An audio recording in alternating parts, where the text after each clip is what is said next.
Эрхэм хүндэт үзэгчдээ. Өвөр Монголын өрдөө засах орны Шилгийн гол аймгийн зүүн үзэмчин хушууна Монгол улсын Сүхбаатар аймагт хэллэж байдаг юм. Тансаг сайхан үзэмчин нутагтай танилцах нэвтрүүлэг маань ийхүү эхэлж байна.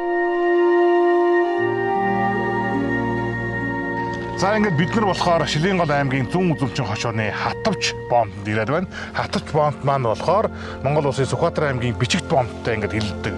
Одоо байнгын үйл ажиллагаа явуулдаг юм хэлийн боомт байгаа юм аа. Тийм ээ. Анх одоо энэ боомтыг 1992 онд эхэлж одоо байгуулсан гэж. Тэгээ улирлын чанартай нэгжснээс ингээд 2008 оноос хойш одоо тогтмол үйл ажиллагаатай ингээд үргэлжилсээр өнөөдөр турж байна. За ингээд энэхүү боомтоор Хятад Монгол хоёр орны одоо хүнс бүтээгдэхүүн эл төрлийн бараа бүтээгдэхүүнийг зөөвөрлөдөг бас нэг чухал боомтын нэг ингээд хоёр үзэмчин зөвхөн үзэмчин хошоо болохоор 500 гаруй километр юм хилдэг ийм нэлээд том боомт болоод байгаа юм байна.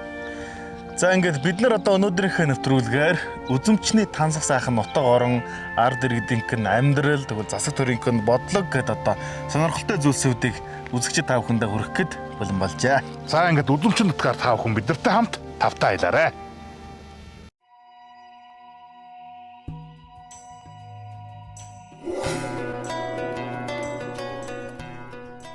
Үзэмчин түмэн эртнээсээ хүчит бөх урдан мөр ухаант малчдаараа алдартай.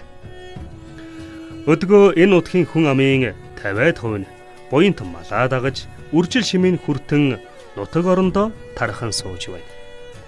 Өнөөдрийн үзэмчин нутаг минь сайн байна уу нэвтрүүлгээрээ бид өсөж төрсөн хөдөө нутаг үзэмчнийхээ өргөн талд 5 хошуу малаа өсгөн шин нийгэм зах зээлийн хөгжилтэй хөл нийлэн алхаж яваа авраг малчдаа онцолж байна.